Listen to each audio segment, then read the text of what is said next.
अध्याय 24 सेक्टम सेम्परा। रात के काम से हैरी थक तो गया था, लेकिन वह बेहद खुश था।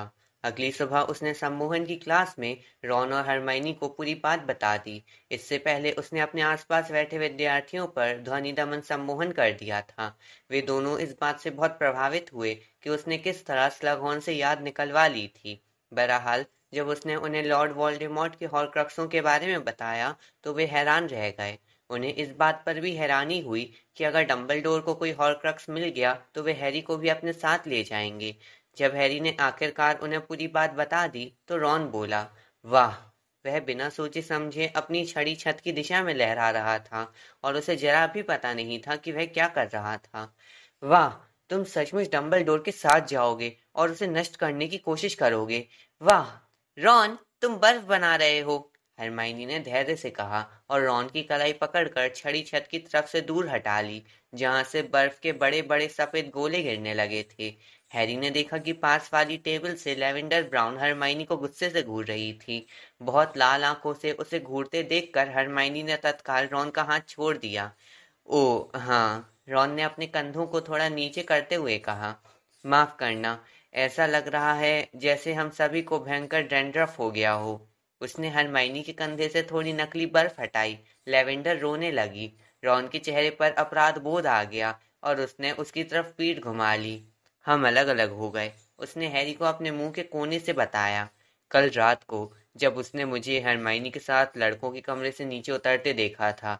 जाहिर है वह तुम्हें नहीं देख पाई, इसलिए उसने सोचा कि हम दोनों अकेले ही ऊपर से आ रहे हैं। आह, हैरी ने कहा, वैसे तुम्हें इससे कोई दिक्कत तो नहीं हुई है ना? नहीं, रॉन ने स्वीकार किया। जब वह चिल्ला रही थी तो बुरा लग रहा था, लेकिन कम से कम मुझे संबंध तोड़ना तो नहीं पड़ा।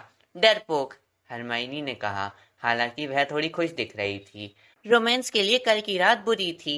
जिनी और डीन भी अलग हो गए हैरी। हैरी को लगा कि ये बताते समय हरमाइनी की आंख में समझ भरा भाव था, लेकिन वह ये बात कैसे जान सकती थी कि उसका दिल अचानक नाचने लगा था।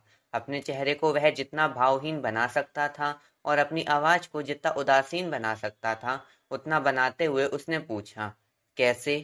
ओह, बिल्कुल बेवकूफी भरी बात थी। जिनी ने कहा कि डीन हमेशा तस्वीर के छेद के पास उसे धक्का देने की कोशिश करता है, जैसे वह उसमें से अकेले नहीं चढ़ सकती हो, लेकिन उनका संबंध बरसों से डावाडोल था। हैरी ने क्लासरूम के दूसरी तरफ बैठे डीन पर निगाह डाली। वह निश्चित रूप से दुखी दिख रहा था। जाहिर है इससे तुम दुविधा में पड़ गए हो, है ना? हरमाइनी ने कहा। हैरी ने जल्दी से पूछा, तुम्हारा क्या मतलब है? क्विडिच टीम, हरमाइनी ने कहा। अगर जिनी और डीन की बातचीत बंद है। ओह, ओह हाँ, हैरी ने कहा। फिल्टविक, रॉन ने चेतावनी भरे अंदाज में कहा। सम्मोहन के नाटे टीचर उनकी तरफ लहराते हुए आ रहे थे। सिर्फ हरमाइनी ही सिरके को शराब में बदलने में कामयाब हुई थी। उसके कांच का ग्लास गहरे लाल द्रव्य से भरा था, जबकि हैरी और रॉन के ग्लासों का द्रव्य अब भी काला भूरा था। प्रोफेसर फिल्टविक ने उल्हाना देते हुए कहा, लड़कों, बातचीत कम करो और काम ज्यादा करो, मुझे कोशिश करके दिखाओ। उन्होंने एक साथ अपनी छड़ियां उठाईं और अपनी पूरी शक्ति से ध्यान केंद्रित किया। फिर उन्होंने छड़ी अपने ग्लासों की तरफ कर दी। हैरी के ग्लास का सिरका बर्फ में बदल गया। रॉन के ग्लास में विस्फोट हो गया।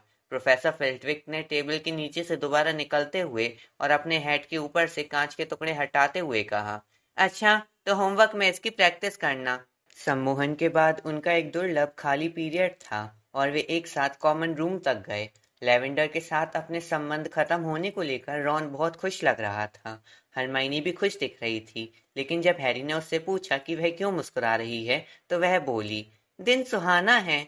दोनों में से किसी ने भी इस तरफ ध्यान नहीं दिया कि हैरी के मन में एक जबरदस्त युद्ध चल रहा था।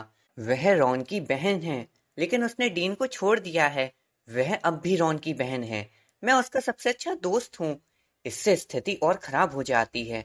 अगर मैं उससे पहले बात कर लूं, वह मुझे मारेगा। लेकिन अगर मुझे परवाह ना हो, वह तुम्हारा सबसे अच्छा दोस्त है। हैरी का ध्यान इस तरफ नहीं गया कि वे तस्वीर के छेद में से होते हुए धूप भरे कॉमन रूम में पहुंच गए थे। उसने 7th ईयर के विद्यार्थियों के समूह में देखा, लेकिन तब तक कुछ नहीं समझ पाया जब तक हरमाइनी यह नहीं चिल्लाई, केटी, तुम लौट आई, तुम ठीक हो? हैरी ने घूर कर देखा। ये सचमुच केटी बेल थी, जो बिल्कुल स्वस्थ दिख रही थी, और उसके प्रसन्न दोस्त उसे घेरे हुए थे। मैं सचमुच ठीक हो चुकी हूँ, उसने खुशी से कहा। उन्होंने सोमवार को मुझे सेंट मंगोस से छोड़ दिया था। मैंने घर पर मम्मी डैडी के साथ कुछ दिन बिताए और आज सुबह यहाँ लौट आई। लीन अभी अभी मुझे मैकलेगन और पिछले मैच के बारे में बता रही थी। हैरी? हाँ, हैरी ने कहा। अब तुम लौट आई हो और रॉन ठीक हो चुका है। अब हमारे पास चील घात को रौंदने का अच्छा मौका है, जिसका मतलब है कि हम अब भी कब जीत सकते हैं। सुनो केटी, उसे उससे तत्काल ये सवाल पूछना था। उसकी जिज्ञासा ने जिनी को भी कुछ समय के लिए उसके दिमाग से निकाल दिया था। उसने अपनी आवाज नीचे कर ली जब केटी के दोस्त अपना बैग और बाकी सामान उठाने लगे, क्योंकि उन्हें रूपांतरण की क्लास के लिए देर हो रही थी। वह हार, क्या तुम याद कर सकती हो कि वह तुम्हें किसने दिया था? नहीं, केटी ने अपना सिर दुख से हिलाते हुए कहा। हर कोई मुझसे यही पूछ रहा है, लेकिन मुझे जरा भी नहीं पता है। मुझे जो आखिरी चीज याद है वह ये थी कि मैं थ्री ब्रूम स्टिक्स के लेडीज बाथरूम में घुस रही थी। हरमाइनी ने पूछा। तो तुम निश्चित रूप से बाथरूम में गई थी? देखो, मुझे बस इतना पता है कि मैंने दरवाजा धकाया था, केटी ने कहा। इसलिए मुझे लगता है कि जिसने भी मुझ पर सम्मोहन किया था वह इसके ठीक पीछे खड़ा था। उसके बाद मेरी याददाश्त खाली है, जब तक कि 2 सप्ताह पहले मुझे सेंट मंगोस में होश नहीं आया। सुनो, अच्छा रहेगा कि अब मैं चल दूं। मैं आज ही लौटी हूँ, लेकिन इसके बाद भी प्रोफेसर मैकगोनागल मुझे लाइनें लिखने की सजा दे सकती हैं। उसने अपना बैग और पुस्तकें उठाई और जल्दी से अपने दोस्तों के पीछे चली गई। हैरी, रॉन और हरमाइनी खिड़की के पास वाली टेबल पर बैठकर उसकी कई बातों पर विचार करने लगे। तो ये कोई लड़की या औरत होगी जिसने केटी को वह हार दिया था, हरमाइनी ने कहा, क्योंकि ये काम लेडीज बाथरूम में हुआ था। या फिर कोई लड़का होगा जो लड़की या औरत दिखता होगा, हैरी ने कहा। ये मत भूलो कि हॉगवर्ट्स में भेस बदल काढ़े की कढ़ाई भरी हुई थी। हम जानते हैं कि इसमें से कुछ चोरी हो गया था। उसने अपने मन में तस्वीर देखी कि क्रैब और गोयल लड़कियां बनकर चले जा रहे हैं। हैरी ने कहा, मुझे लगता है कि मैं खुशकिस्मती काढ़े का एक घूंट पी लूं और दोबारा आवश्यकता कक्ष में जाने की कोशिश करूं। ये तो काढ़े की बर्बादी होगी, हरमाइनी ने साफ कह दिया और स्पेलमैन स्लेवरी पुस्तक नीचे रख दी, जिसे उसने अभी अभी बैग से निकाला था। किस्मत एक सीमा तक ही तुम्हारा साथ दे सकती है, हैरी। स्लगहोन वाली बात अलग थी। तुम में पहले से ही उन्हें राजी करने की क्षमता थी। तुम्हें तो बस परिस्थितियों को थोड़ा ढालना था। किस्मत तुम्हें किसी सशक्त सम्मोहन के पार नहीं ले जा सकती। अपने बाकी के कार्य को बर्बाद मत करो। अगर डम्बलडोर तुम्हें अपने साथ ले जाते हैं तो तुम्हें खुशकिस्मती की जरूरत पड़ेगी। उसने अपनी आवाज फुसफुसाहट में बदलते हुए नीचे कर ली। क्या हम और काढ़ा नहीं बना सकते? रॉन ने हरमाइनी की बात को नजरअंदाज करते हुए हैरी से पूछा। इसका बहुत सारा स्टॉक हो तो अच्छा रहेगा। जरा पुस्तक में देखना। हैरी ने अपनी उच्च स्तरीय काढ़ा निर्माण की पुस्तक बैग से निकाली और खुशकिस्मती काढ़े वाले पन्ने को देखा। ओह, ये तो बहुत जटिल है, उसने पदार्थों की सूची पर नजर दौड़ाते हुए कहा। और इसमें 6 महीने लगते हैं। इसे बहुत लंबे समय तक पकाना पड़ता है। तब तो बहुत मुश्किल है, रॉन बोला। हैरी अपनी पुस्तक दोबारा रखने वाला था, तभी उसने पन्ने के कोने को मुड़ा हुआ देखा। उसने उसे पलट कर देखा तो वहां सेक्टम सेम्परा मंत्र लिखा था, जिसके नीचे लिखा था, दुश्मनों के लिए। उसने इस पन्ने को कुछ सप्ताह पहले निशान लगाने के लिए मोड़ दिया था। उसे अब तक ये पता नहीं चल पाया था कि इस मंत्र से क्या होता है, और इसका प्रमुख कारण ये था कि वह इसे हरमाइनी के आसपास रहते समय जांच करके नहीं देखना चाहता था।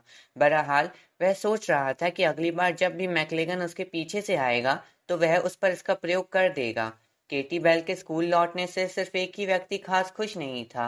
वह था डीन थॉमस, क्योंकि अब उसे धावक की जगह से हटना पड़ रहा था। जब हैरी ने उसे ये बताया तो उसने बड़ी हिम्मत से इस सदमे को सहा और सिर्फ हुंकार भरकर कंधे उचका दिए। हालांकि हैरी को यह स्पष्ट एहसास था कि उसने मुड़ते ही डीन और सीमस उसकी पीठ के पीछे बगावत के अंदाज में कुछ बड़बड़ाने लगे थे। अगले पखवाड़े में हैरी की कप्तानी में होने वाली सबसे अच्छी क्विडिच प्रैक्टिस हुई। मैकलेगन के जाने और केटी के लौट आने से टीम इतनी खुश थी कि सभी बहुत बढ़िया खेले। जिनी डीन के साथ संबंध टूटने से जरा भी परेशान नहीं दिख रही थी। इसके विपरीत वह तो टीम की जान थी। तूफान के करीब आने पर रॉन चिंता से गोल के सामने ऊपर नीचे कूदने लगता था, जिसकी नकल जिनी इतनी अच्छी तरह करती थी कि सबको मजा आ जाता था। वह हैरी के मैकलेगन को आदेश देने की भी नकल करती थी, जिसके ठीक बाद हैरी बेहोश हो गया था। हैरी भी बाकी लोगों के साथ हंसता था और जिनी की तरफ देखने के इस मासूम बहाने पर खुश होता रहा। प्रैक्टिस के दौरान उसे कई पहलवानों से चोट पहुंची, क्योंकि जिनी के कारण वह सुनहरी गेंद पर अपनी आंखें नहीं टिका पा रहा था। उसके दिमाग में अब भी लड़ाई चल रही थी। जिनी या रॉन? कई बार वह सोचता था कि लैवेंडर वाली घटना के बाद रॉन को उसका जिनी के साथ घूमना फिरना ज्यादा बुरा नहीं लगेगा, लेकिन फिर उसे रॉन के चेहरे का भाव याद आया जब उसने जिनी और डीन को चूमते देखा था। उसे यकीन था कि अगर हैरी जिनी का हाथ भी पकड़ ले तो भी रॉन को गद्दारी लगेगी। बहरहाल हैरी ना चाहते हुए भी खुद को जिनी के साथ बातें करने से, उसके साथ हंसने से, प्रैक्टिस के बाद उसके साथ लौटने से रोक नहीं पाया। चाहे उसकी अंतरात्मा कितनी भी दुखे, वह उसके साथ अकेले रहने के बहाने खोजने लगा। अगर स्लगहॉर्न अपनी पार्टी दे दें तो ये आदर्श मौका रहेगा, क्योंकि तब रॉन आसपास नहीं रहेगा। लेकिन दुर्भाग्य से स्लगहॉर्न ने पार्टी देना ही छोड़ दिया था। एक दो बार हैरी ने हरमाइनी की मदद लेने के बारे में सोचा, लेकिन उसे नहीं लगा कि वह उसके चेहरे पर आने वाले आत्मसंतुष्टि के भाव को झेल सकता है। जब भी वह जिनी को निहारता था या उसके मजाकों पर हंसता था, तो हरमाइनी के चेहरे पर आत्मसंतुष्टि का भाव नजर आने लगता था। मामला इस बात से और भी जटिल हो गया था, क्योंकि उसके मन में लगातार ये चिंता भी बनी रहती थी कि अगर वह जिनी के सामने घूमने फिरने का प्रस्ताव नहीं रखेगा तो जल्दी ही कोई और ये प्रस्ताव रख देगा। वह और रॉन कम से कम इस बात पर एकमत थे कि वह बहुत ज्यादा लोकप्रिय थी, जो उसके लिए अच्छा नहीं था। कुल मिलाकर खुशकिस्मती काढ़े का एक और घूंट पीने का प्रलोभन हर दिन बढ़ता जा रहा था, क्योंकि जैसा हरमाइनी ने कहा, यह तो परिस्थितियों को थोड़ा अनुकूल बनाता था। मई के शांत दिन धीरे धीरे खिसकते रहे, और जब भी हैरी जिनी को देखता था तो रॉन उसके ठीक पीछे रहता था। हैरी किस्मत के उस झटके के लिए बेताब था जो रॉन को यह एहसास दिला दे कि उसे सबसे ज्यादा खुशी इस बात से होनी चाहिए कि उसका सबसे अच्छा दोस्त और उसकी बहन आपस में प्यार करने लगे, और वह उन दोनों को कुछ सेकंड के लिए अकेला छोड़ दे। इसका कोई मौका नहीं दिख रहा था, क्योंकि अंतिम क्विडिच मैच करीब था। रॉन हर समय हैरी के साथ रणनीतियों पर बातचीत करना चाहता था और किसी दूसरी चीज पर ज्यादा ध्यान नहीं दे रहा था। सिर्फ रॉन का ही ये हाल नहीं था। गरुड़द्वार चीलघाट मैच में पूरे स्कूल की बहुत ज्यादा दिलचस्पी थी, क्योंकि इसी मैच से चैंपियनशिप का फैसला होना था। अगर गरुड़द्वार चीलघाट को 300 से ज्यादा अंतर से हरा दे तो वे चैंपियनशिप जीत जाएंगे। ये काम तो बड़ा था, लेकिन हैरी की टीम इस वक्त जितनी शानदार खेल रही थी उतना पहले कभी नहीं खेली थी। अगर वे 300 पॉइंट से कम से जीतते हैं तो वे चीलघाट के बाद दूसरे नंबर पर आएंगे। अगर वे 100 पॉइंट से हारते हैं तो वे मेहनत कश के बाद तीसरे नंबर पर आएंगे। अगर वे 100 से ज्यादा अंतर से हारते हैं तो वे चौथे स्थान पर रहेंगे। हैरी ने सोचा कि कोई भी उसे ये बात कभी नहीं भूलने देगा कि उसी की कप्तानी में गरुड़द्वार की टीम 2 सदियों में पहली बार चौथे स्थान पर रही है। इस महत्वपूर्ण मैच के पहले हमेशा जैसी ये स्वाभाविक घटनाएं हुई। प्रतिद्वंदी हाउसों के विद्यार्थी गलियारों में विरोधी टीम के खिलाड़ियों को धमकाने लगे। खिलाड़ियों के पास से गुजरने पर उनके बारे में व्यंग्यात्मक तुकबंदियां जोर जोर से बोली जाने लगी। टीम के सदस्य या तो सबके सामने घमंड से इतराते रहते थे, या फिर क्लासों के बीच बाथरूम की तरफ उल्टी करने के लिए भागते रहते थे। न जाने क्यों ये मैच हैरी के दिमाग में जिनी के लिए उसकी योजना की सफलता या असफलता से जुड़ गया। वह ये एहसास करने से खुद को रोक नहीं पाया कि अगर वे 300 पॉइंट से ज्यादा अंतर से जीत जाते हैं तो उल्लास का माहौल और मैच के बाद अच्छी जोरदार पार्टी खुशकिस्मती काढ़े के जोरदार घूंट जितनी ही अच्छी हो सकती है। अपनी तमाम व्यस्तता के बावजूद हैरी अपनी दूसरी महत्वाकांक्षा को नहीं भूला था, ये पता लगाना कि मैलफॉय आवश्यकता कक्ष में क्या कर रहा था। चूंकि मैलफॉय नक्शे में अक्सर नहीं दिखता था, इसलिए उसने अंदाजा लगा लिया कि मैलफॉय अब भी उस कक्ष में काफी समय बिता रहा था। हालांकि हैरी ये उम्मीद खोने लगा था कि वह कभी उस कमरे के भीतर पहुंचने में सफल हो पाएगा, लेकिन इसके बावजूद जब भी वह आसपास होता था तो अंदर घुसने की कोशिश करता था। बहरहाल आग्रह को बार बार घुमा फिरा कर कहने के बावजूद दीवार पर दरवाजा प्रकट नहीं हुआ। चीलघाट के खिलाफ होने वाले मैच से कुछ दिन पहले हैरी कॉमन रूम से निकला और डिनर करने के लिए नीचे की तरफ अकेला चल दिया। रॉन उल्टी करने के लिए पास वाले बाथरूम में चला गया था, और हरमाइनी प्रोफेसर वेक्टर के पास एक गलती के बारे में बात करने गई थी, जो उसके हिसाब से उसने अंकों के जादुई महत्व के पिछले निबंध में कर दी थी। महज अपनी आदत के चलते हैरी 7वीं मंजिल के गलियारे में गया और उसने चलते चलते नक्शे की जांच की। एक पल के लिए तो उसे मैलफॉय कहीं नहीं दिखा, और उसने सोचा कि वह जरूर आवश्यकता कक्ष में होगा। लेकिन तभी उसने देखा कि मैलफॉय का छोटा सा लेबल लगा बिंदु एक मंजिल नीचे लड़कों के बाथरूम में था। उसके साथ क्रैब या गॉयल नहीं थे, बल्कि मायूस मीना थी। हैरी ने इस अस्वाभाविक जोड़ी की तरफ घूरना तभी बंद किया जब वह एक सूट ऑफ आर्मर से टकरा गया। इससे हुए तेज धमाके से वह होश में आ गया। वह जल्दी से वहां से भागा, ताकि फिल्च ना आ जाए। वह तेजी से संगमरमर की सीढ़ियां उतरा और नीचे वाले गलियारे में दौड़ने लगा। बाथरूम के बाहर उसने दरवाजे से कान लगा लिए। जब उसे कुछ सुनाई नहीं दिया तो उसने बहुत धीरे से दरवाजा खोल दिया। ड्रैको मैल्फॉय दरवाजे की तरफ पीठ करके खड़ा था। उसके हाथ सिंक के दोनों कोनों को पकड़े हुए थे और उसका सफेद सुनहरा सिर झुका हुआ था। ऐसा मत करो, एक टॉयलेट से मायूस मीना की आवाज आई। ऐसा मत करो, मुझे बताओ क्या गड़बड़ है, मैं तुम्हारी मदद कर सकती हूँ। मेरी मदद कोई नहीं कर सकता, मैल्फॉय ने कहा। उसका पूरा शरीर कांप रहा था। मैं ये काम नहीं कर सकता, मैं ये काम नहीं कर सकता, ये काम नहीं होगा। अगर मैंने इसे जल्दी ही नहीं किया तो वे कहते हैं कि वे मुझे मार डालेंगे। हैरी को इतना गहरा सदमा लगा कि वह उसी जगह पर मूर्ति की तरह खड़ा रह गया। मैल्फॉय रो रहा था, सचमुच रो रहा था। आंसू उसके पीले चेहरे से बहते हुए गंदे बेसिन में जा रहे थे। मैल्फॉय सुबकते हुए आहें भर रहा था और फिर बुरी तरह कांपने के बाद उसने चटके हुए आईने में देखा। तब जाकर उसने देखा कि उसके कंधे के पीछे से हैरी उसे घूर रहा था। मैल्फॉय ने पलटते हुए छड़ी निकाल ली। हैरी ने भी तत्काल अपनी छड़ी निकाल ली। मैल्फॉय का मंत्र हैरी के बस कुछ इंच दूर से निकल गया, जिससे उसके पीछे की दीवार पर लगा लैंप टूट गया। हैरी ने एक तरफ को छलांग लगाकर सोचा, आकाशगामी, और अपनी छड़ी लहराई, लेकिन मैल्फॉय ने मंत्र को रोक दिया और दूसरा मंत्र पढ़ने के लिए अपनी छड़ी ऊपर की। नहीं, नहीं, लड़ो मत, मायूस मीना चिल्लाई और उसकी आवाज टाइलों वाले बाथरूम में जोर से गूंजने लगी। रुको, रुको! एक जोरदार धमाका हुआ और हैरी के पीछे के डब्बे में विस्फोट हो गया। हैरी ने एक पैर बंधन श्राप देने की कोशिश की, जो मैल्फॉय के कान के पीछे वाली दीवार से टकरा कर लौटा और उसने मायूस मीना के पीछे वाले वाटर टैंक को चकनाचूर कर दिया। मायूस मीना की चीख निकल गई और हर तरफ पानी फैलने लगा। हैरी फिसल गया और मैल्फॉय अपने चेहरे को विकृत करते हुए चिल्लाया, पीड़े सेक्टम सेम्परा! हैरी फर्श से गरजा और उसने अपनी छड़ी तेजी से लहराई। मैल्फॉय के चेहरे और सीने से खून बहने लगा, जैसे उसे किसी अदृश्य तलवार से काट दिया गया हो। वह पीछे की तरफ गिरा, जिससे पानी से भरे फर्श पर जोरदार छपाक की आवाज आई। उसके बेजान दाहिने हाथ से छड़ी गिर गई। नहीं, हैरी ने हाँफते हुए कहा। फिसलते और लड़खड़ाते हुए हैरी उठकर खड़ा हुआ। वह मैल्फॉय की तरफ लपका, जिसका चेहरा अब लाल पड़ गया था। उसके सफेद हाथ उसके खून से नहाए सीने पर खरोंच रहे थे। नहीं, मैंने ये नहीं। हैरी नहीं जानता था कि वह क्या कर रहा था। वह मैल्फॉय के पास घुटने टेक कर बैठ गया, जो अब अपने ही खून के तालाब में बुरी तरह कांप रहा था। मायूस मीना ने कान फोड़ू चीख निकाली, हत्या! बाथरूम में हत्या! हत्या!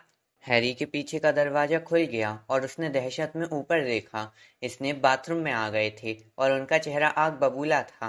हैरी को झटके से एक तरफ करके वे मैल्फॉय के ऊपर झुके, अपनी छड़ी निकाली और उसे उन गहरे जख्मों के ऊपर फेरा जो हैरी के श्राप के कारण हुए थे।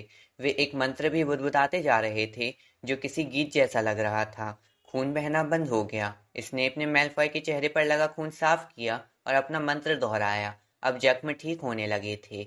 हैरी अब भी एकटक देख रहा था और अपने किए पर दहशत में था। उसे यह एहसास ही नहीं था कि वह खुद भी खून और पानी में लथपथ है।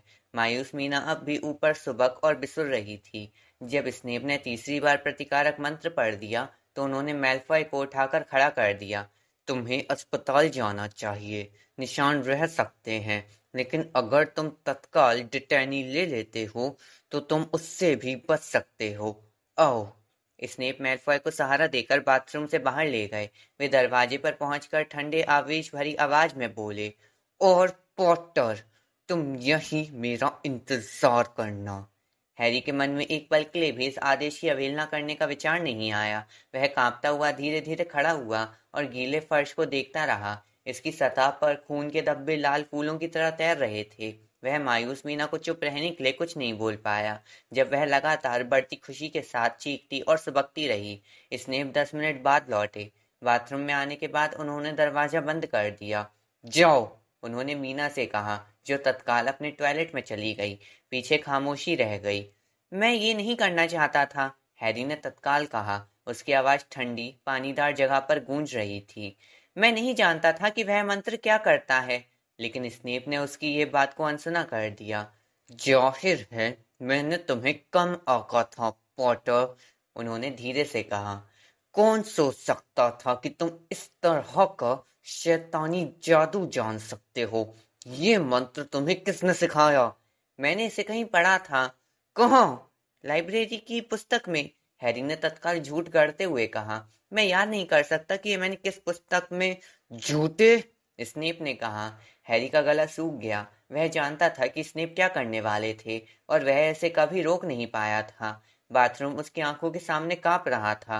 उसने अपने मस्तिष्क से सारे विचार बाहर निकालने की कोशिश की, लेकिन इसके बाद भी हाफ ब्लड प्रिंस की उच्च स्तरीय काढ़ा निर्माण पुस्तक उसके दिमाग के सामने धुंधले तरीके से तैरती आ रही थी, और वह गीले बाथरूम में स्नेप की तरफ दोबारा देख रहा था। उसने स्नेप की काली आंखों में घूरा और नाउम्मीदी के साथ ये उम्मीद की कि स्नेप वह नहीं देख पाए हो जिसका उसे डर था। लेकिन अपना स्कूल बैग मेरे पास लाओ, स्नेप ने धीरे से कहा, और स्कूल की अपनी सारी किताबें भी, सारी, उन्हें यहाँ मेरे पास लाओ, अभी।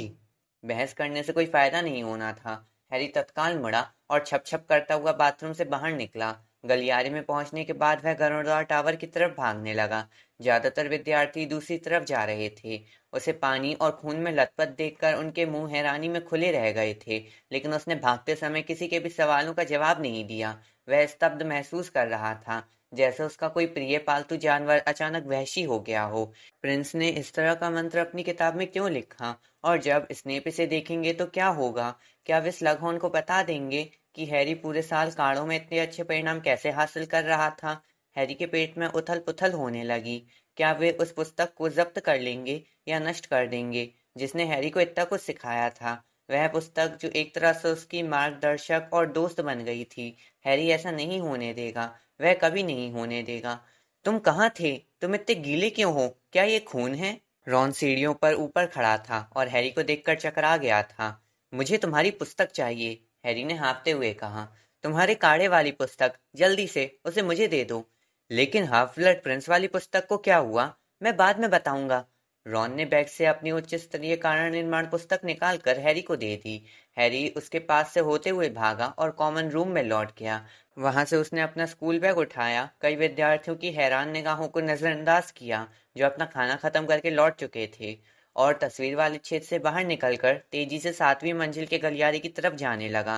वह नाचते दैत्यों की दीवारदरी के पास अचानक रुक गया। उसने अपनी आंखें बंद की और फिर चलने लगा। मुझे अपनी पुस्तक छिपाने के लिए एक जगह चाहिए, मुझे अपनी पुस्तक छिपाने के लिए एक जगह चाहिए, मुझे अपनी पुस्तक छिपाने के लिए एक जगह चाहिए। 3 बार वह खाली दीवार के सामने से गुजरा। जब उसने अपनी आंखें खोली तो आखिरकार आवश्यकता कक्ष का दरवाजा सामने था। हैरी ने उसे झटके से खोला, अंदर घुसा और उसे धड़ाम से बंद कर दिया। वह हाँफने लगा। जल्दबाजी, दहशत और बाथरूम में जो होने वाला था, उसके डर के बावजूद वह आश्चर्य से देखने लगा। वह एक बड़े चर्च के आकार के कमरे में खड़ा था। उसकी ऊंची खिड़कियों से रोशनी आ रही थी। ये ऊंची दीवारों का शहर दिख रहा था। हैरी जानता था कि हॉगवर्ट्स में रहने वालों की कई पीढ़ियों ने यहाँ सामान छिपाए होंगे। गलियां और सड़कें थीं जिनके आसपास टूटे और खराब फर्नीचर के ढेर थे। शायद उन्हें गलत जादू के सबूत मिटाने के लिए यहाँ रखा गया होगा, या फिर महल पर गर्व करने वाले घरेलू जिन्नों ने छिपाया होगा। हजारों पुस्तकें थीं जो या तो प्रतिबंधित थीं या रंगी अथवा चुराई हुई थीं। इसके अलावा पंखदार गुलेलें और फैंग्ड फिस्बी भी थे, जिनमें से कुछ में तो अब भी इतनी जान बाकी थी कि वे बाकी प्रतिबंधित वस्तुओं के पहाड़ों के ऊपर आधे अधूरे मन से मंडरा रहे थे। जम चुके काढ़ों की चटकी हुई शीशियां थीं, हैट, आभूषण, चोगे, ड्रैगन के अंडों के छिलके, कॉर्क लगी शीशियां जिनके अंदर का सामान बुरी तरह चमक रहा था, कई जंग लगी तलवारें और एक खून से सनी भारी कुल्हाड़ी। इन सारे छिपे खजाने के बीच हैरी जल्दी से सामने की तरफ एक गली में भागा। वह एक दैत्य की विशाल मूर्ति के पास से मुड़ा, थोड़ा दूर भागा, उस टूटी हुई गायब होने वाली अलमारी के पास से बाईं तरफ मुड़ा जिसमें मॉन्टेग्यू पिछले साल गुम हो गया था। आखिरकार वह एक बड़ी अलमारी के पास ठहरा, जिसे देखकर ऐसा लग रहा था जैसे उस पर एसिड फेंका गया हो। उसने अलमारी का चरमराता हुआ दरवाजा खोला। अंदर एक पिंजरा था जिसके भीतर का प्राणी बहुत पहले मर चुका था। उसके कंकाल के 5 पैर थे। उसने हाफ ब्लड प्रिंस की पुस्तक पिंजरे के पीछे ठूस दी और अलमारी बंद कर दी। वह एक पल के लिए ठहरा। उसका दिल भयंकर तरीके से धड़क रहा था। उसने अटाले की ढेर की तरफ देखा। क्या वह इतने कबाड़े के बीच में इस जगह को दोबारा खोज पाएगा? उसने पास वाले बक्से के ऊपर से एक बदसूरत बूढ़े जादूगर की मूर्ति का टूटा हुआ धड़ उठाकर उस अलमारी के ऊपर रख दिया जहां उसने पुस्तक छिपाई थी। उसने जादूगर की मूर्ति के ऊपर एक धूल भरी पुरानी विग और एक बदरंग मुकुट रख दिया। ताकि ये आसानी से पहचान में आ जाए। फिर वह छिपे हुए कबाड़े की गलियों में पूरी तेजी से भागते हुए दरवाजे तक गया और वापस गलियारे में पहुंच गया।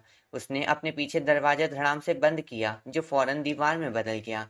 हैरी फुर्ती से नीचे वाली मंजिल के बाथरूम की तरफ भागा और भागते समय उसने रॉन की उच्च स्तरीय काढ़ा निर्माण पुस्तक अपने बैग में डाल ली। 1 मिनट बाद वह स्नेप के सामने था, जिन्होंने बिना कुछ कहे हैरी के स्कूल बैग की तरफ हाथ बढ़ा दिया। हैरी ने हाँफते हुए उन्हें बैग दे दिया। उसके सीने में तेज दर्द हो रहा था और वह इंतजार करने लगा। एक एक करके स्नेप ने हैरी की सारी पुस्तकें निकाली और उनकी जांच की। सबसे आखिर में सिर्फ काढ़े की पुस्तक बची थी, जिसे खोलने से पहले उन्होंने उसे काफी गौर से देखा। पॉटर, ये तुम्हारी पुस्तक है? हाँ, हैरी ने अब भी तेज तेज सांसें लेते हुए कहा। तुम्हें पूरा यकीन है पॉटर? हाँ, हैरी ने थोड़े जोश से कहा। ये तुम्हारी उच्च स्तरीय काढ़ा निर्माण पुस्तक है, जिसे तुमने फ्लरिश एंड ब्लॉट से खरीदा था? हाँ, हैरी ने दृढ़ता से कहा। स्नेप ने पूछा, तो फिर इसके कवर पर यूनिल वॉजिप क्यों लिखा है? हैरी का दिल एक पल के लिए धक रह गया। ये मेरा निकनेम है, उसने कहा। तुम्हारा निकनेम? स्नेप ने दोहराया। हाँ, मेरे दोस्त मुझे इसी नाम से पुकारते हैं, हैरी बोला। मैं निकनेम का मतलब समझता हूँ, स्नेप ने कहा। उनकी ठंडी काली आंखें एक बार फिर हैरी की आंखों में देख रही थी। हैरी ने उनकी तरफ ना देखने की कोशिश की। अपना दिमाग बंद कर लो, अपना दिमाग बंद कर लो, लेकिन वह ये कभी नहीं सीख पाया था कि इसे सही तरीके से कैसे किया जाता है। जानते हो मुझे क्या लगता है पॉटर? स्नेप ने बहुत धीमे से कहा। मुझे लगता है कि तुम झूठे और धोखेबाज हो और तुम्हें टर्म खत्म होने तक हर शनिवार को मेरे साथ सजा काटनी चाहिए। तुम्हें क्या लगता है पॉटर? मैं इससे सहमत नहीं हूँ सर, हैरी ने कहा और अब भी स्नेप से आंखें नहीं मिलाई। ठीक है, हम देखते हैं कि सजाओं के बाद तुम्हें कैसा महसूस होता है, स्नेप ने कहा। शनिवार को सुबह 10 बजे पॉटर, मेरे ऑफिस में। लेकिन सर, हैरी ने हताशा में ऊपर देखते हुए कहा। क्विडिच आखिरी मैच 10 बजे, स्नेप ने फुसफुसाते हुए कहा और मुस्कुराए, जिनसे उनके पीले दांत दिखने लगे। बेचारा गरुड़द्वार, मुझे डर है कि इस साल चौथे स्थान पर रहेगा। और इसके बाद वे एक शब्द भी बोले बिना बाथरूम से चले गए। हैरी चटके हुए आईने में घूरता रहा। उसे यकीन था कि उसे इस समय जितनी जोर से मतली आ रही थी, उतनी रॉन को जिंदगी में कभी नहीं आई होगी। मैं ये नहीं कहूंगी कि मैंने तुम्हें इस बारे में चेतावनी नहीं दी थी, हरमाइनी ने 1 घंटे बाद कॉमन रूम में कहा। छोड़ो भी हरमाइनी, रॉन गुस्से से बोला। हैरी डिनर करने नहीं गया, उसकी भूख मर चुकी थी। उसने रॉन, हरमाइनी और जिनी को पूरी बात बता दी। हालांकि इसकी कोई खास जरूरत नहीं थी। खबर बहुत तेजी से फैल गई थी। मायूस मीना ने महल के हर बाथरूम में जाकर एक खबर फैलाने की जिम्मेदारी ले ली थी। पेंसी पार्किंसन मैलफॉय से अस्पताल में मिलने गई थी। इसके बाद पेंसी ने हैरी पर आरोप लगाने में जरा भी समय बर्बाद नहीं किया। इसने अपने स्टाफ को सारी बात बता दी थी। प्रोफेसर मैकगोनिगल ने हैरी को पहले ही 15 मिनट तक फटकारा था। उन्होंने उसे बताया कि यह उसकी खुशकिस्मती है कि उसे स्कूल से नहीं निकाला गया और वे टर्म के अंत तक स्नेप की हर शनिवार की सजा से पूरी तरह सहमत हैं। हरमाइनी आखिरकार खुद को ये कहने से रोक नहीं पाई। मैंने तुमसे कहा था कि वह प्रिंस कुछ गड़बड़ है और मैं सही थी, है ना? नहीं, मुझे नहीं लगता कि तुम सही थी, हैरी ने दृढ़ता से कहा। हरमाइनी के लेक्चर के बिना ही उसके सामने बहुत सी मुश्किलें थीं। जब उसने गरुड़द्वार की टीम को बताया कि वह शनिवार को नहीं खेल पाएगा, तो उनके चेहरे के भाव हुई उसकी सबसे बुरी सजा थे। अब जिनी की आंखें उस पर टिकी थीं, लेकिन वह उससे नजरें नहीं मिलाना चाहता था। वह वहां निराशा या गुस्सा नहीं देखना चाहता था।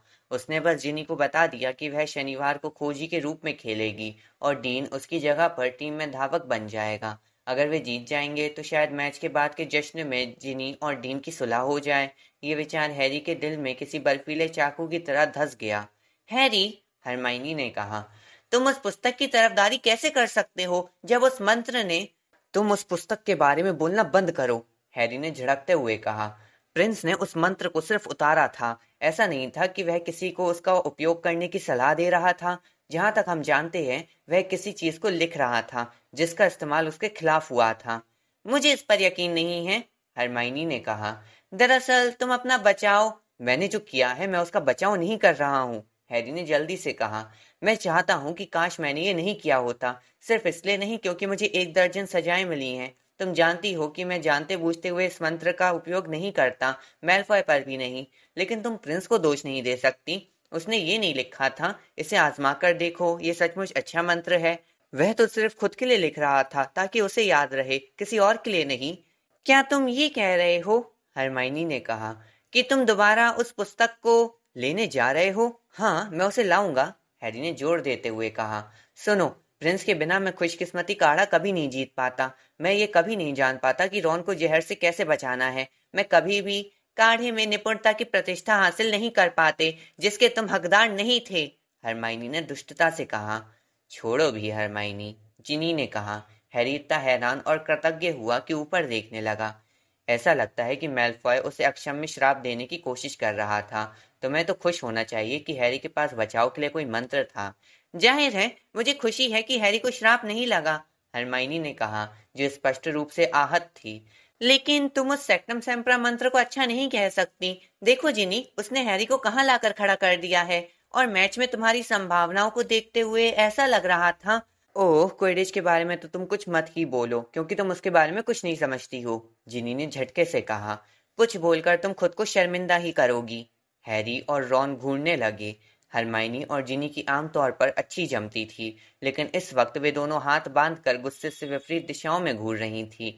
रॉन ने घबराकर हैरी की तरफ देखा, फिर यूं ही एक पुस्तक उठाकर उसके पीछे अपना मुंह छिपा लिया। हैरी जानता था कि वह इसका बहुत कम हकदार था, लेकिन अचानक वह बहुत खुश हो गया। हालांकि उनमें से कोई भी बाकी शाम एक दूसरे से कुछ नहीं बोला। उसकी खुशी बहुत कम समय तक कायम रही। अगले दिन नागशक्ति वालों के ताने झेलने थे, और गरुड़द्वार वालों का बहुत गुस्सा भी झेलना था, जो बहुत दुखी थे कि उनके कप्तान ने आखिरी मैच में खुद पर प्रतिबंध लगवा लिया था। चाहे वह हरमाइनी से जो भी कहे, शनिवार तक हैरी खुशकिस्मती काढ़े के बदले में रॉन, जिनी और बाकी लोगों के साथ क्विडिच पिच तक जाना पसंद करता। ये लगभग असहनीय था कि वह धूप में बाहर जा रहे विद्यार्थियों के समूह से दूर मुड़ जाए। वे सभी गुलाब, हैट, बैनर, स्कार्फ लहराते हुए जा रहे थे। वह पत्थर की सीढ़ियां उतरकर तहखाने में चलता गया, जब तक कि दूर से आती भीड़ की आवाजें धीमी नहीं हो गईं। हैरी जानता था कि वह कमेंट्री का एक शब्द भी, ताली या शोर नहीं सुन पाएगा। ओह पॉटर, स्नेप ने कहा, जब हैरी ने उनके दरवाजे पर दस्तक दी और जाने पहचाने ऑफिस में दाखिल हुआ। हालांकि स्नेप अब ऊपर की मंजिल पर पढ़ाने लगे थे, लेकिन उन्होंने अपने पुराने ऑफिस को अब तक खाली नहीं किया था। यहाँ अब भी पहले की ही तरह मध्यम रोशनी थी, और दीवारों में बने खानों पर चारों तरफ रंगीन कारों की शीशियां रखी थी, जिनमें मरी हुई चिपचिपी चीजें तैर रही थीं। जिस टेबल पर हैरी को बैठना था, उस पर बहुत से जाले लगे बॉक्स रखे थे। ऐसा लग रहा था कि यह उबाऊ, मुश्किल और फालतू काम होगा। मिस्टर फिल्च इन पुरानी फाइलों को साफ करने के लिए किसी को खोज रहे थे, स्नेप ने धीरे से कहा। इसमें हॉगवर्ट्स के गलत काम करने वालों और उनकी सजाओं के रिकॉर्ड हैं। जहां स्याही हल्की हो गई है या चूहों ने कार्ड को नुकसान पहुंचा दिया है, वहां तुम्हें अपराधों और सजाओं की नकल करनी होगी और उन्हें अक्षर के क्रम में बॉक्स में दोबारा जमाना होगा। और हाँ, तुम जादू का इस्तेमाल नहीं करोगे। ठीक है प्रोफेसर, हैरी ने कहा, और इन शब्दों में जितनी हिकारत भर सकता था उतनी भर दी। मुझे लगता है कि तुम, स्नेप ने अपने होठों पर दुष्ट मुस्कान के साथ कहा, बॉक्स नंबर 1012 से 1056 तक काम शुरू कर दो। तुम्हें वहां कुछ जाने पहचाने नाम मिलेंगे, जिससे काम में तुम्हारी दिलचस्पी बढ़ जाएगी। यह देखो। उन्होंने एक झटके से सबसे ऊपर वाले बॉक्स से एक कार्ड बाहर निकाल कर पढ़ा। जेम्स पॉटर और सीरियस ब्लैक बर्ट्रम ऑल्बी पर गैर कानूनी मंत्र का प्रयोग करते हुए पकड़े गए। ऑब्री का सिर सामान्य से दुगने आकार का हो गया था। दोहरी सजा, इसने व्यंग से हंसे। ये सोचना कितना आरामदेह है कि हालांकि वे जा चुके हैं, लेकिन उनके महान उपलब्धियों के रिकॉर्ड अब भी मौजूद हैं। हैरी को अपने पेट में खलबली की जानी पहचानी अनुभूति हुई। जवाब देने से खुद को रोकने के लिए उसने अपनी जीभ दबा ली और एक बॉक्स अपनी तरफ खींच लिया। जैसा कि हैरी ने अंदाजा लगाया था, ये बेकार और नीरस काम था। साथ ही जैसी स्नेप ने निश्चित रूप से योजना बनाई होगी, उसके पेट में उस समय जोर का झटका लगता था जब वह अपने डैडी या सीरियस का नाम पढ़ता था, जो आमतौर पर बहुत से गलत कामों में साथ रहते थे। कभी कभार उनके साथ रीमस ल्यूपिन और पीटर पेटिग्रू के नाम भी मिल जाते थे। उनके बहुत से अपराधों और सजाओं की नकल करते समय वह सोच रहा था कि बाहर क्या हो रहा होगा। वहां अभी अभी मैच शुरू हुआ होगा, जिनी चो के खिलाफ खोजी के रूप में खेल रही होगी। हैरी ने बार बार दीवार पर टिक टिक करती बड़ी घड़ी की तरफ देखा। ऐसा लग रहा था कि सामान्य घड़ी से आधी रफ्तार से चल रही हो। शायद स्नेप ने इस पर बहुत धीरे चलने का जादू कर दिया होगा। उसे यहाँ आए अभी आधे घंटे, 1 घंटे, 1.5 घंटे से ज्यादा समय हो चुका था। जब घड़ी में 12:30 बज गए तो हैरी का पेट गुड़गुड़ करने लगा। स्नेप हैरी को काम सौंपने के बाद से कुछ नहीं बोले थे। उन्होंने आखिरकार 1:10 पर ऊपर देखा। मुझे लगता है कि इतना काफी है, उन्होंने ठंडेपन से कहा। तुमने जहां काम छोड़ा है वहां निशान लगा दो। तुम अगले शनिवार को 10 बजे वहीं से फिर काम शुरू करोगे। जी सर। हैरी ने एक मुड़े हुए कार्ड को बॉक्स में कहीं पर ठूस दिया और जल्दी से दरवाजे से बाहर निकल गया ताकि स्नेप कहीं अपना इरादा ना बदल ले। वह तेजी से पत्थर की सीढ़ियों पर चढ़ा और पिच की तरफ से किसी आवाज को सुनने के लिए अपने कानों पर जोर डालने लगा, लेकिन वहां खामोशी थी। इसका मतलब ये था कि मैच खत्म हो गया था। वह भीड़ भरे बड़े हॉल के बाहर ठिठका, फिर संगमरमर की सीढ़ियों के ऊपर भागा। चाहे गरुड़द्वार की टीम जीते या हारे, ये आमतौर पर अपने कॉमन रूम में ही जश्न या दुख मनाती थी। कैसा हालचाल है? उसने मोटी औरत से पासवर्ड बोला और सोचने लगा कि उसे अंदर जाने क्या मिलेगा। मोटी औरत का चेहरा भावहीन था जब उसने जवाब दिया, तुम खुद ही देख लो। और फिर वह आंगी की तरफ झूल गई। उसके पीछे वाले छेद से जश्न की गर्जना बाहर निकली। हैरी आंखें फाड़कर देखने लगा। जब उसे देखते ही लोग चीखने लगे। कई हाथों ने उसे कमरे के अंदर खींच लिया। हम जीत गए, रॉन ने सामने आकर हैरी की तरफ चांदी का एक कप लहराते हुए कहा। हम जीत गए। स्कोर था 450-140। हम जीत गए। हैरी ने चारों तरफ देखा। जिनी उसकी तरफ भागते हुए आ रही थी। जिनी के चेहरे पर एक सख्त जलता हुआ भाव था जब उसने अपनी बाहें हैरी के गले में डाल दी। बिना कुछ सोचे समझे, बिना कोई योजना बनाए, बिना ये चिंता किए कि 50 विद्यार्थी देख रहे थे, हैरी ने उसे चूम लिया। कई लंबे पलों बाद, या हो सकता था आधा घंटे बाद, या कई धूप भरे दिनों के बाद वे अलग हुए। कमरे में अचानक बहुत खामोशी छा गई थी। फिर कई लोग सीटी बजाने और खीखी करने लगे। जिनी के सिर के ऊपर से हैरी ने देखा कि डीन थॉमस के हाथ में एक टूटा हुआ ग्लास था और रोमेल्डा वेन को देखकर ऐसा लग रहा था जैसे वह उठाकर कुछ मारने वाली हो। हरमाइनी मुस्कुरा रही थी, लेकिन हैरी की निगाह तो रॉन को खोज रही थी। आखिर उसे रॉन दिख गया। वह अब भी कप पकड़े था और उसके चेहरे पर ऐसा भाव था जैसे किसी ने उसके सिर पर हथौड़ा मार दिया हो। एक पल के लिए उन्होंने एक दूसरे की तरफ देखा। फिर रॉन ने अपने सिर को हल्का सा झटका दिया, जिसका मतलब हैरी ने ये लगाया, अच्छा अगर तुम बहुत चाहते हो। उसके सीने वाला जानवर विजय के उल्लास में गरजने लगा।